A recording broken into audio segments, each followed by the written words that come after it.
Welcome to This Week in East Brunswick.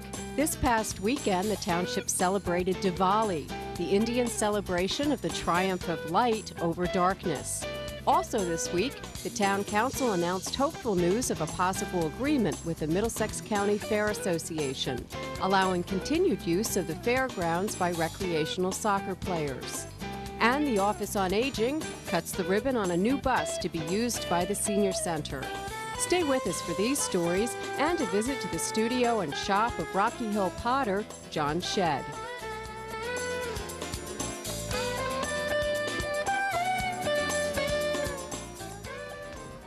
Hi, this is Kathy Smith, Manager of Adult Services here at the library. And I'm Suzanne Klein, a Youth Services Librarian. Suzanne and I were just discussing our holiday and vacation plans for next summer. It's not too soon to start planning. Did you know that you can apply for a passport here at the library? You can even get your passport photos taken here. December's Ask Me About promotional campaign at the library is featuring library passport application services. Comes the chilly weather, thoughts often turn to sandy beaches and warm breezes.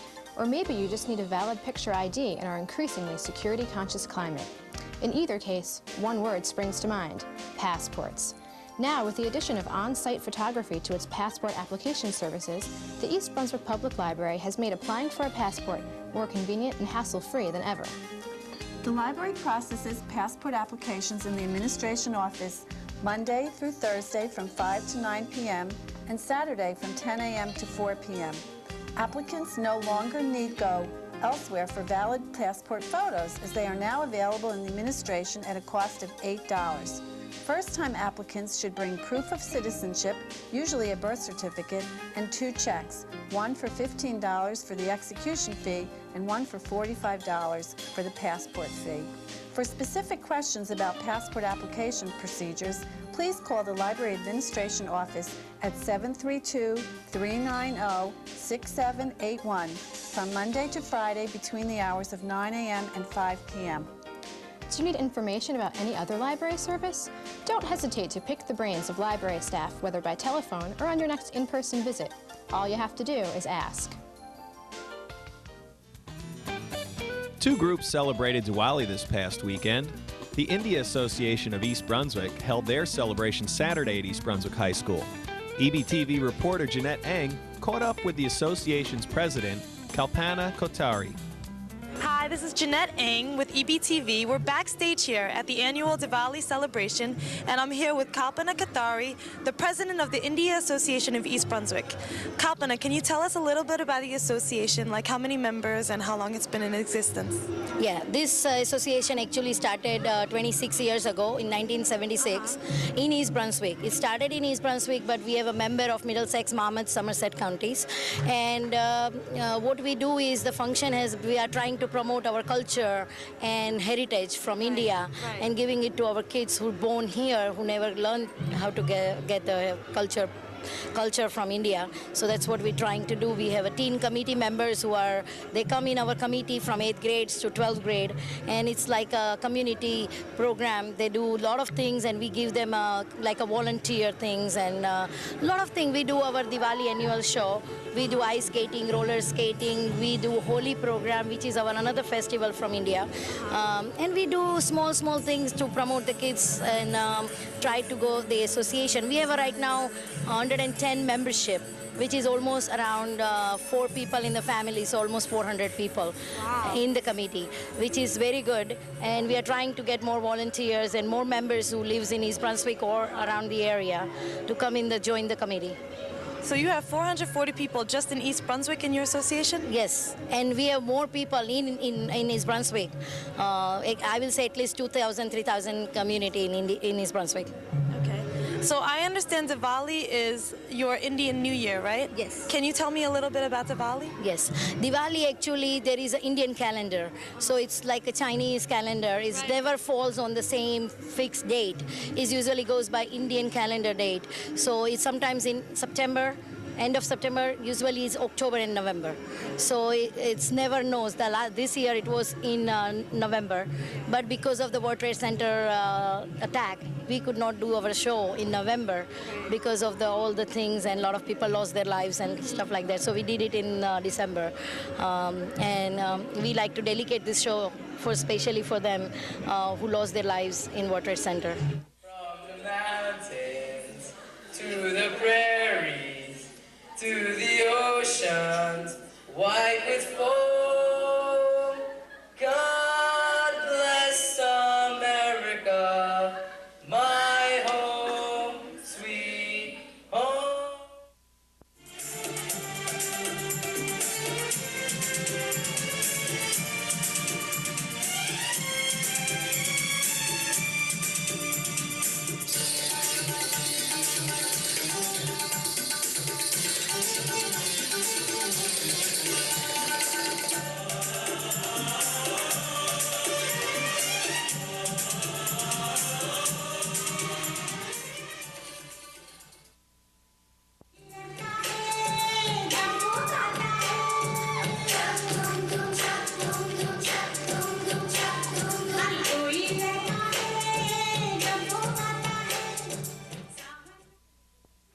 So what did you think of this presentation so far?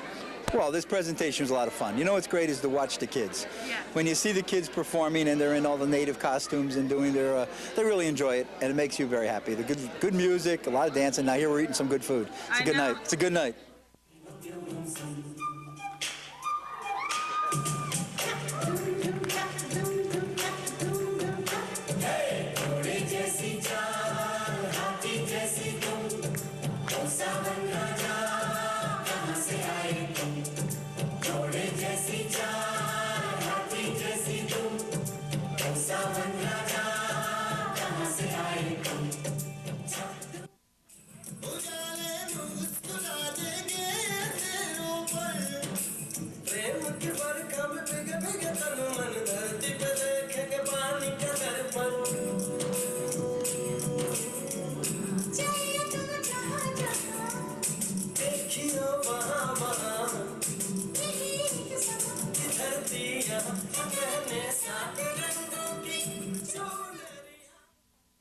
One more thing, just for fun, can you tell me how to say Happy New Year in Indian? Naya Din Ki Shubh Raat, Shubh Divas. But it's a little hard. Yeah, that's a little hard. But I'm going to celebrate. I have my bindi on, Yes, right? you look very And pretty. we're here to celebrate the Diwali New Year.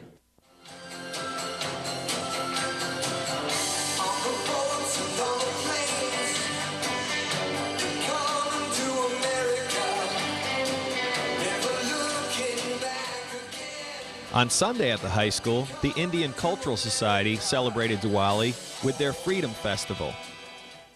Hello again, everyone. This is Hillary Simpson coming to you from a very special program at the East Brunswick High School called the Freedom Festival. This program is being co-sponsored by the East Brunswick Human Relations Council and the Indian Cultural Society.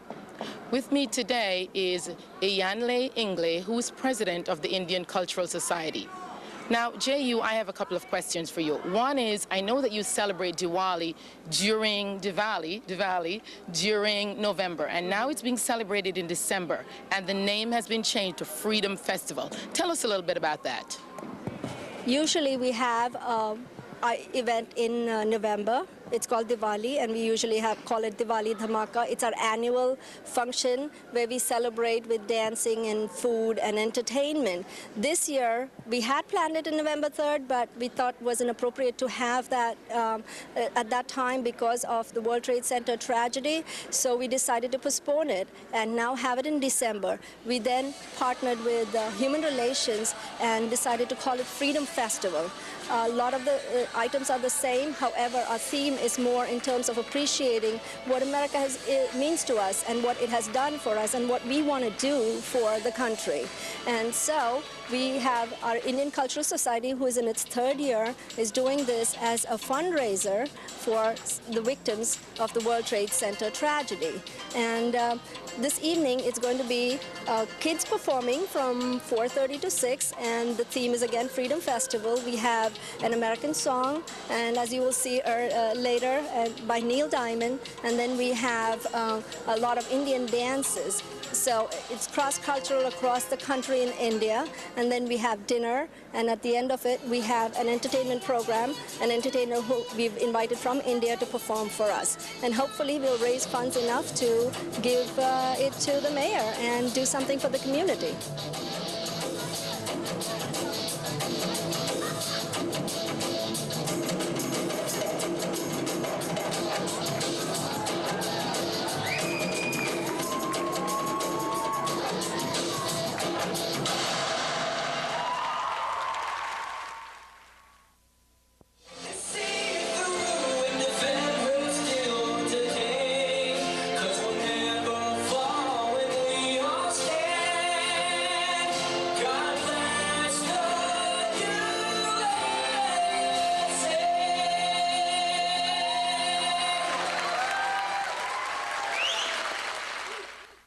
The name freedom, I must remind our audience that the freedom comes from the fact that we are celebrating the fact that we are free here, and the fact that so many people are still around after the World Trade Center, and all the monies will be donated to the World Trade Center victims, and for that we thank you. Thank you so much, Thank you so much. Okay. This is Hillary Simpson again. I want to thank you for joining us, and I know that you're going to enjoy everything that you see here. Again, until next time, Hillary Simpson saying, have a wonderful time. Bye. The East Brunswick Senior Center added another bus to its small fleet to enable it to improve pickup, delivery, and drop-off services to its members. Mayor Bill Neary was on hand Tuesday to present the bus to the center. This particular bus was through a state grant through Senator Sinagra's office, and we appreciate the senator's efforts in helping us with this. We were fortunate this year to have this one and the other one, so we can get 2 buses in 1 year with the local taxes and the state efforts who made it possible. I want to thank the senator, former senator. He's not the senator anymore, but I also want to thank all the seniors who work so hard for the center to make these type of things possible, to keep talking to me about all the issues that we know we have to face, and to ride this bus safely. I want to wish you all, I'm here, a very happy holiday. Same to you. And a joyous, healthy New Year.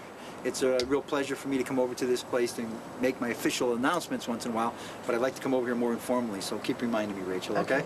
Thank you, Mayor. The bus is officially the newest bus for the Department of Aging. Yay!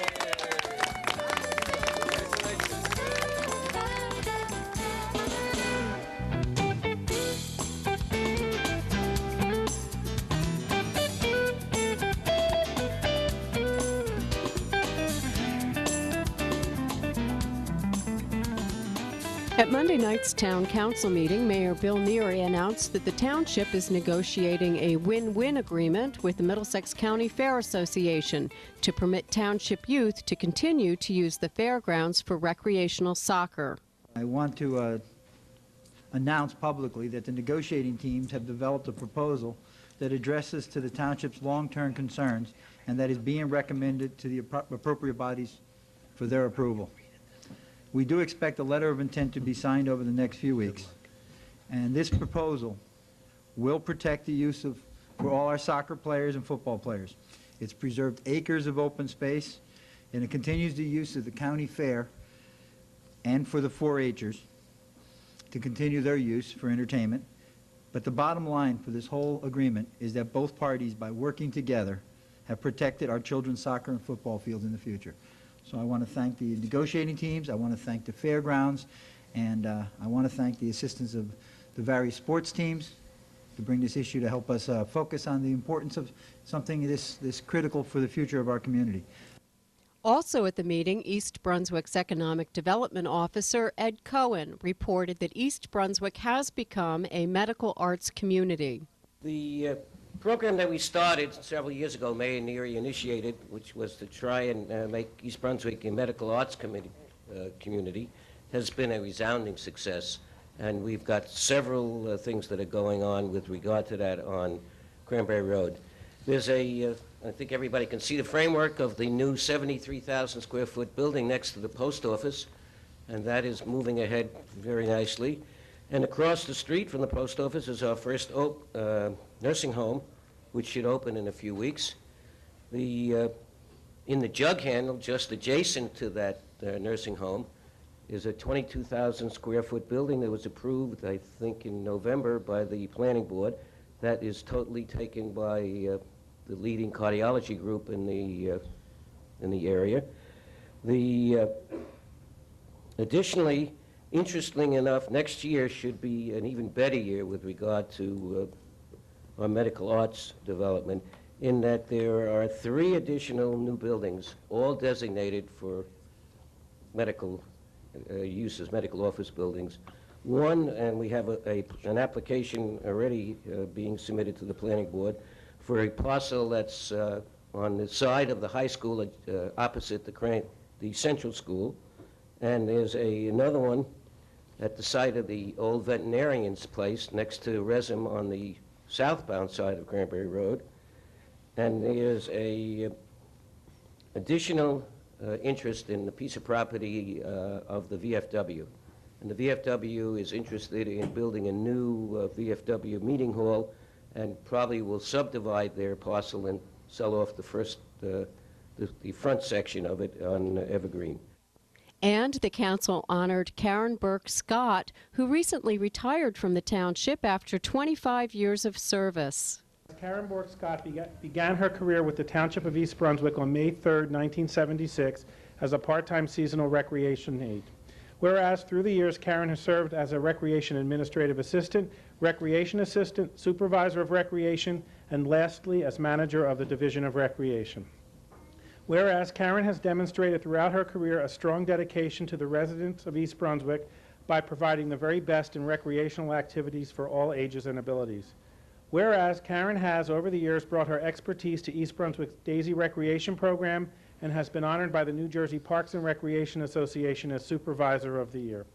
Now therefore be it resolved that the Mayor and Council of the Township of East Brunswick and the County of Middlesex, on behalf of a grateful community, do thereby thank Karen Burke Scott for her dedication and service to the Township of East Brunswick and its residents, and extend to her our best wishes for a long and healthy retirement.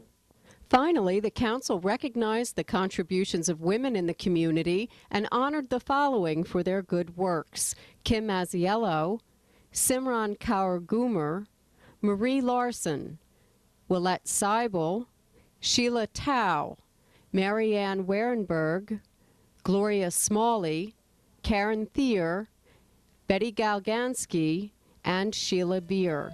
The next council meeting will be held Monday evening, January 14th, 2002. Charter schools is the topic of conversation in January on Conversations with Judith Leblein. Judith speaks with Thomas Palumbo, director of the New Jersey Charter School Resource Center. We hear that parents don't have time. I have friends that are teachers that say sometimes they don't see any parental involvement in school. But yet charter schools, to me, it seems like this is 100% effort from the parents. Right. I mean, it's a chance to refocus parents on education. I mean, just like you would be moving like to a new house or a new situation, whatever happened there, if your child was in some kind of, basically, we don't care. Your child's moving at this new situation with happy teachers, happy administrator, happy parent. We're going to give your child that 100% shot at doing well in this school. And it's going to be in smaller classrooms. It's going to be hopefully with a little more resources than your child had in that school before. I mean, this is what you're saying to the parent, if I want you to switch. Now, the main problem is most people think charter schools are drawing that gifted child away from the public school. It's probably just the opposite. If your child were doing fantastically in a public school, why would you send them to the charter? But if they're struggling, a couple of needs maybe aren't being met, you would look at charters. But we tell parents, though, look at charters with your little report card before you sign your child up. What kind of curriculum? What kind of program? How did the administrator strike you? Were they interested in your child? Did you take a tour of the building? Did you sit in on some classes? So these are all the things that normally you're not. I mean, a public school, you either, you send your child to 4th grade, the child's in 4th grade. But now you have a chance of looking at 2 buildings. I want to see 4th grade here. I want to see 4th grade Parents here. now have a choice. To hear more about the choices parents have, tune in to Conversations with Judith Leblein in January, Thursdays at 4:30 and at 7 p.m.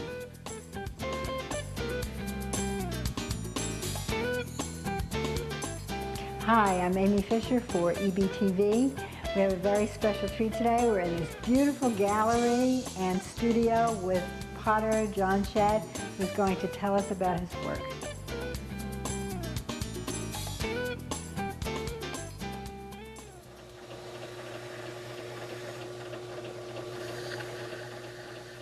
I've been involved in pottery for about 30 years. I got involved in pottery through college. I entered college as on the way to becoming a nuclear engineer.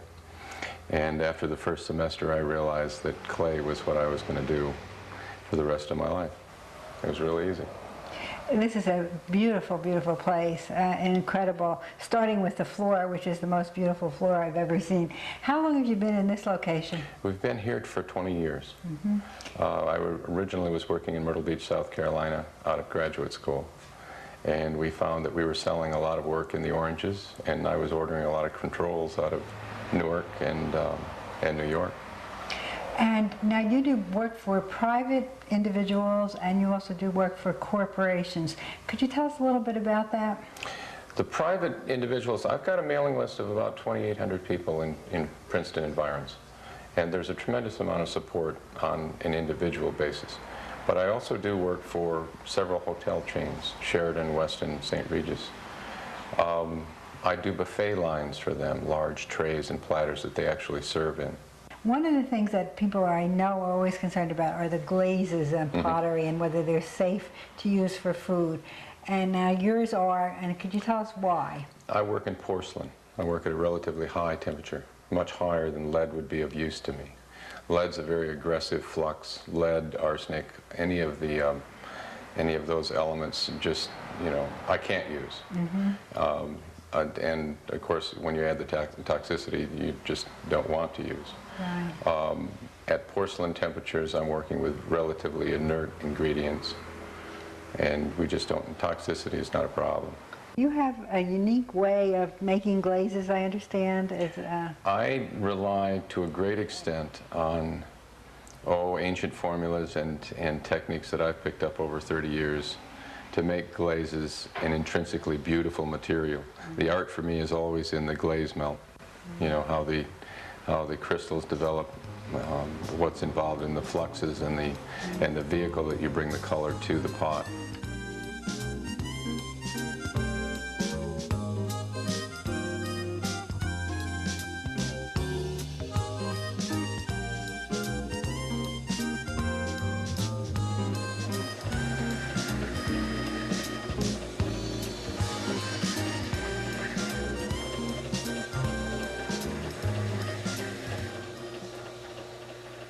What are you doing here?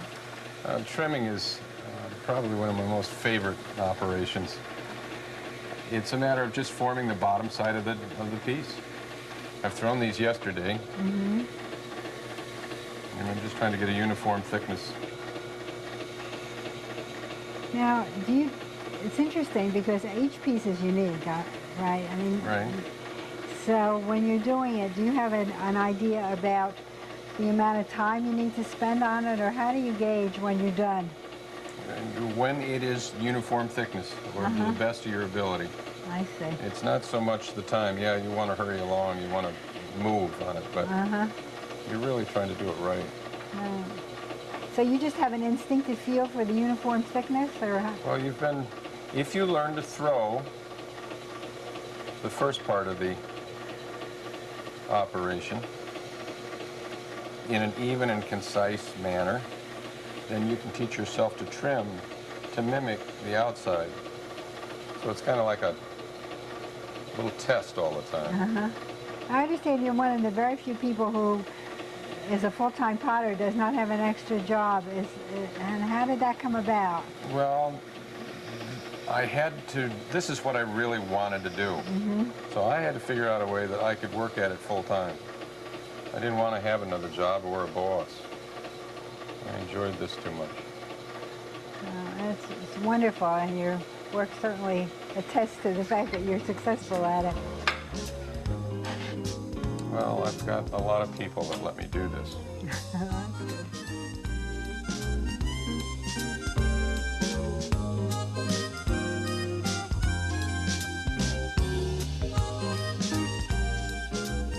Could you tell us what hours you're open and a phone number where people can reach you? Phone number is 609-924-6394, and we're here 10 to 5, 10 to 6. Every day except Sunday, it's 12 to 6. And all of these beautiful pieces of work are for sale. Yes, yes. That's great. Well, thank you so much for letting us come here. It's my pleasure.